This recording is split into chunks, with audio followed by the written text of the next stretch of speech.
When this job came open, did SMU initially reach out to you, or did you reach out to SMU? And what made this position appealing to you?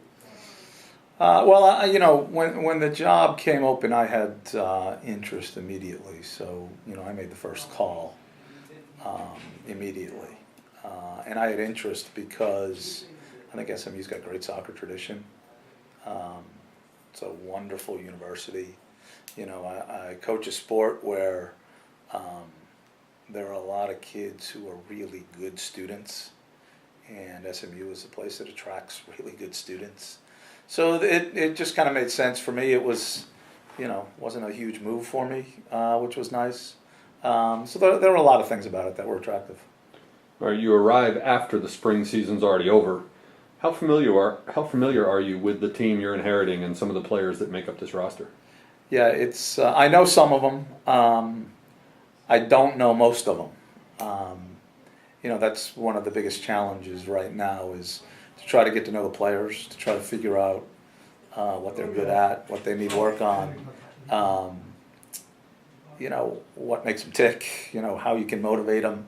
Those are all of the things that's really to me, the biggest thing that I have to do between now and the 1st of August is really get to know these players. Just from a legality standpoint, what are you allowed to do in terms of their workouts, their playing over the summer? How much are you allowed to tell them we're going to play this kind of system, or you're going to play this position or that position? Yeah, I can talk to them, and that's about it. I can't work with them on the field or anything like that.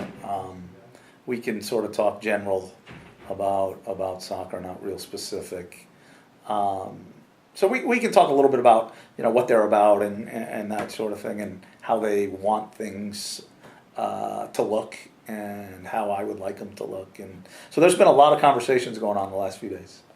All right, obviously it's not the first time you've taken over a team. You went to Notre Dame, you went to Texas, now you're at SMU. When you do start at a new school, what are the first steps, the first things you have to identify as you start to implement your program? Yeah, I think a couple of things. One is the players. The players are the most important part of any program. It doesn't exist without the actual players. So you really got to find out what the players are all about. And that's really been a focus for me. Then I think the next real big piece of any program is recruiting, and how are you going to recruit, and who are you going to recruit. And I think you got to figure out, okay, who can we get, who can we not get, how are we going to move forward in recruiting. Those are probably the two biggest pieces right off.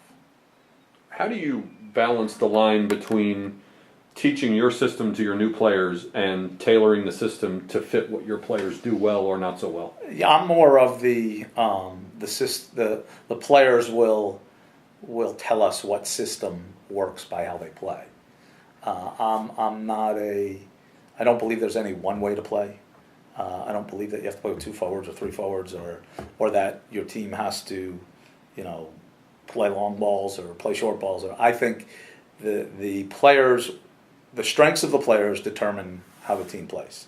And as a coach, what you're always trying to figure out is how can I give the players and the team as a whole the best chance for success. And certainly to me, that depends on the kind of players that you have and where can you really highlight their strengths and hide their weaknesses. You mentioned one of the keys or lifeblood of any program is recruiting.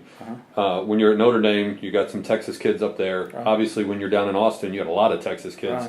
Is your focus going to be recruiting North Texas specifically, or are you statewide, nationally? How do you approach the idea of recruiting for SMU? Yeah, I envision it being more kids from the North Texas area than anywhere else, but I see us getting kids from the state for sure.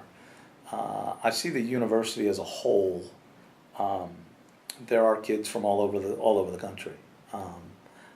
We've had some good successes in the past with kids in other states, and I think we'll continue to look for kids in other states. But the main part of the team is probably going to come from North Texas. There's a lot of good players around here. A lot of players that I think will be interested in SMU and have been interested in SMU, and a lot of good players from North Texas that have done well in college soccer. So we'll try to focus on those players first. When you're at Notre Dame, when you took over at Notre Dame, it wasn't what it was when you left, obviously. Right. Do you envision recruiting to SMU being similar in the kind of messages and selling points that you tell players as to your approach when you were recruiting for the Irish? Yeah, I think, if I can compare the places that I've been, SMU is a lot more like Notre Dame than it is like Texas. Smaller school, private school.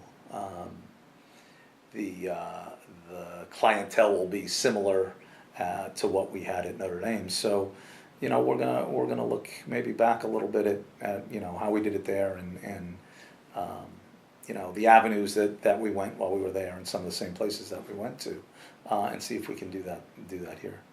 How did the impending move to the Big East factor into your, I guess, eagerness to approach to go after this job, and how do you envision soccer changing once SMU moves into the Big East?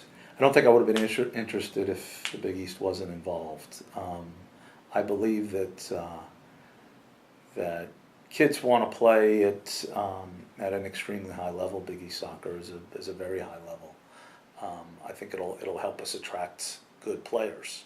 That's going to be harder to compete. But I'll tell you, Conference USA isn't easy. There are a lot of good teams in the league and teams that will be difficult to beat. But I do think that the Big East will really help our recruiting. You mentioned earlier that the players will sort of dictate what kind of system you coach. Once you have more of your recruited players on the roster, is there a system that you particularly favor that in a couple of years maybe someone can look at SMU and say, well, that's obviously a Chris Petrucelli coach team? Right. Well, if you look at the best teams that I've coached, have scored a lot of goals. And so, playing more players, playing with 3 up front, I'd prefer to do that because you have a better chance to score. And in this game, you got to score to win, and you got to be able to score goals. So I prefer to play with 3 up front. I prefer a team that's able to keep possession, but has the ability to get behind people. And I'd prefer a team that was at the same time really solid defensively. Those are the best teams. If we can get those things, all of those things, then you get a great team. What will be, when the team takes the field this fall, what will be the first sort of visible characteristics or traits that people see that will sort of reflect your impact on this team and the system that you're starting to implement? Yeah, hopefully it's some organization. That's what I hope. My guess is what's going to happen is when the team takes the field in August, that team will be very different than the team that will be playing in November, because I'll start to learn things about the players as we go through the season. The players will start to learn about me as we go through the season. So I hope and I feel like we're going to be better later than we are early, because we're gonna have a little learning phase early on, trying to figure out what people can and can't do, what works, what doesn't work. There may be things that we try that absolutely fail, and while you might fail, you've learned something, and that should help us later down the road.